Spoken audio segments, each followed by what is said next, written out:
Hi, my name is Jenny Silverio.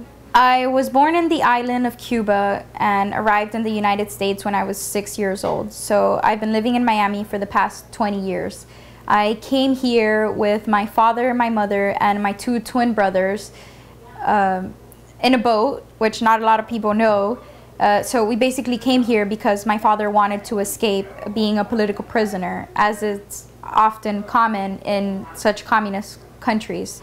I work in a psychiatric, it's not really a hospital, so basically like a psychiatric center, a community mental health center called Dade Family Counseling as a case manager. Meanwhile, I accrue my hours to become licensed as a licensed therapist in Florida. But besides my involvement in the field of psychology, there's something that I do that a lot of people would think it opposes what it is that I do in the field of mental health, and that is I'm an MMA fighter.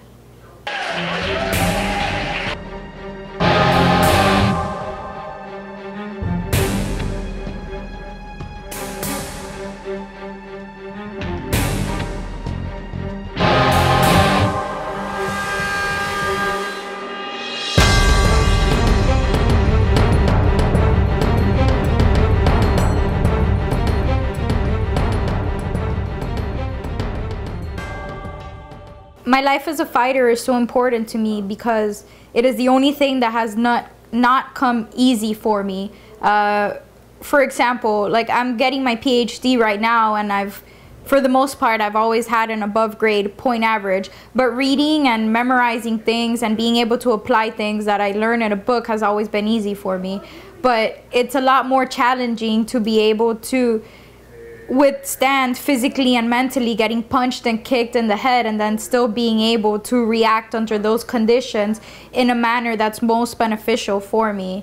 So this is why MMA is so important for me, because it's part of my self-growth. It's helping me to grow as a human being. I've been in school for the past, I think it's 8+ years. I think I've been in school for way too long. I'm studying a PhD program at Sophia University in California. I got accepted into advanced standing, which means out of the 5-year program, I was accepted into the 3rd year. So I will be finishing my PhD in the next 2 years and a half. I have a master's degree in psychology as well as a bachelor's in psychology. I first discovered I was in love with psychology as I was going through my own, I guess, mental health issues. As an adolescent, everyone goes through stuff, and so I felt that I could understand myself better if I could read about it or read what other people thought about things that I thought were wrong with me, which now that I come to think about it, I see that there was nothing really wrong with me to begin with. I was just growing up and trying to find myself. So that's the reason why I decided to study psychology, because I wanted to find myself and I wanted to help other people find themselves as well. How I see myself, it's not so much as a religious person, but more of a spiritual person. And with regards to, I guess, spiritual beliefs, I have more of an affinity with Hinduism and Buddhism than I do with any other types of beliefs. So I engage in, I guess, what one would call Hindu practices of meditation, attending a temple, practicing certain fasting, observing certain days. My weekday is pretty crazy. Actually, my weekday, instead of Monday through Friday, it consists of Monday through Sunday. So Monday through Sunday, I basically have to do all my stuff for work, do my stuff for school. I have to get in my hours of training and also be able to spend time with my family and my close ones. So I'm working 40+ hours a week, training 40+ hours, and on top of that, I still have to make time to be able to study and make time for myself. I've been competing for over a year, almost 2 years now.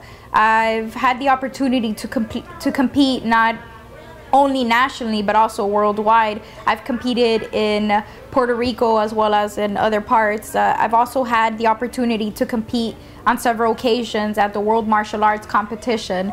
So if competing alone wasn't nerve-wracking, competing in front of 20,000 other competitors and against other 20,000 competitors is extremely it's extremely nerve-wracking. So you really have to basically tie your pants and, you know, get yourself ready and decide that this is what you want to do and get out there and just basically not only do the best, but go and perform and win.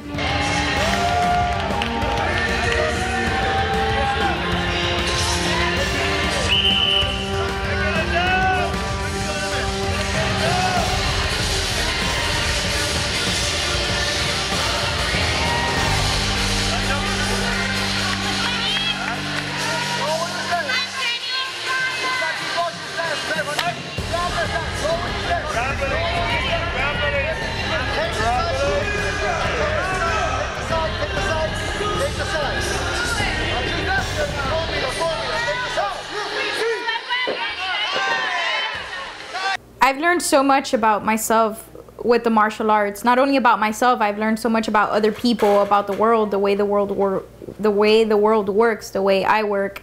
I've learned that there's nothing that I can't achieve if only I put my mind to it.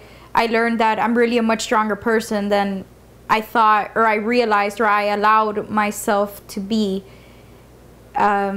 If you ask anyone that met me before I started to do martial arts and that knows me now that I do martial arts, they'll tell you I'm a complete different person. I'm not even half of the person that I was.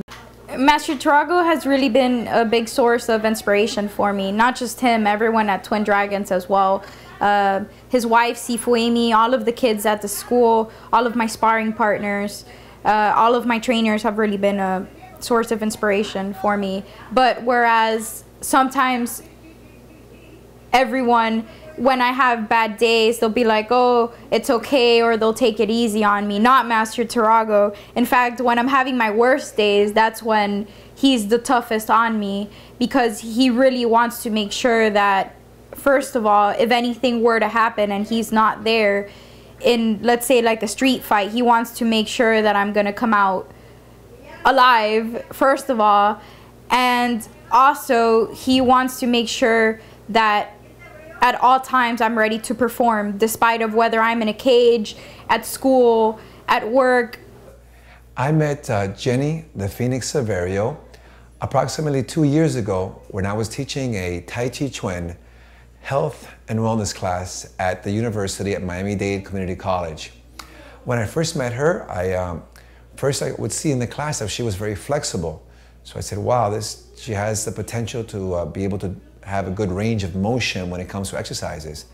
Then as time went on, I would see how she was very dedicated, very loyal. She would constantly come to class. She would be in class early, stay late.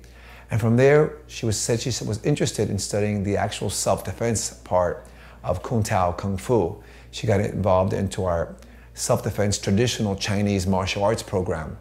She started coming again with the same dedication, and then I started noticing a desire.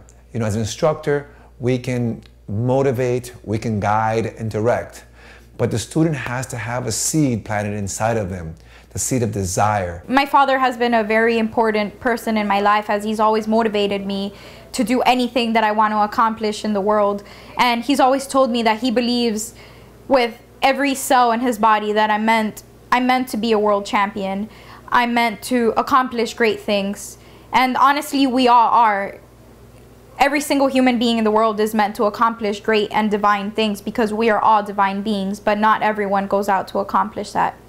My mother, she never comes to any of my fights because she becomes afraid for me, very typical of a mother. However, she doesn't go to sleep until I call her and tell her, Mom, I won, or Mom, I'm okay. And then she waits up for me and usually calls me up into her room to check my face, or to check if I have any bruises or anything's bleeding or anything's broken. So even though she's not physically at the fights with me, I know she is mentally and spiritually there with me and protecting me.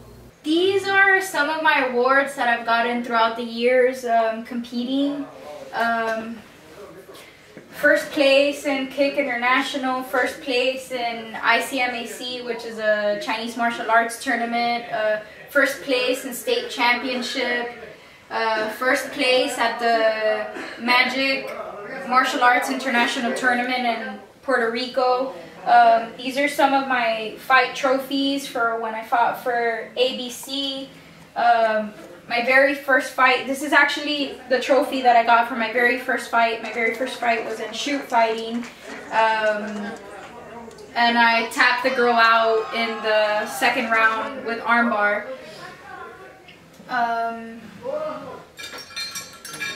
So those are some of my awards that I've gotten so far. I'm missing the title belt that's coming up soon. I love weigh-ins. Weigh-ins is basically the very first time where you face off your opponent and you both weigh yourselves in front of everyone and make sure that you're both at fight weight.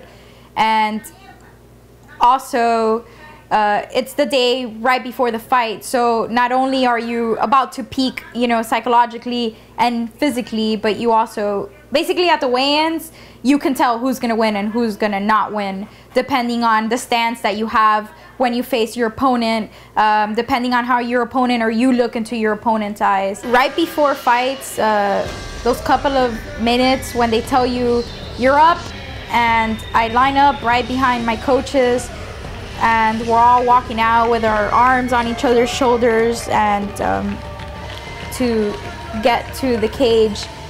Basically what I put it in my mind is, this is it, this is my time, this is my moment to show everyone what it is that I've been working for. Whenever you win fights, I mean, it's such an indescribable feeling. It is the best feeling in the world. Your coach is running in, everyone in the crowd clapping, and I mean the place is about to fall apart because you won and because you put on such an awesome show and because you were, you know, you demonstrated exactly what you've been practicing. And you know, you're walking back and everyone is reaching out to grab you and everyone is congratulating you, and everywhere you go people recognize you. And that's such an amazing thing for me, because being a woman and being, you know, my height, I'm not that big or that tall actually. People find it so inspirational that I do what it is that I do and that I'm good at it. Because if you do something and you're not good at it, it's not as inspiring as when you do something and you're good at it.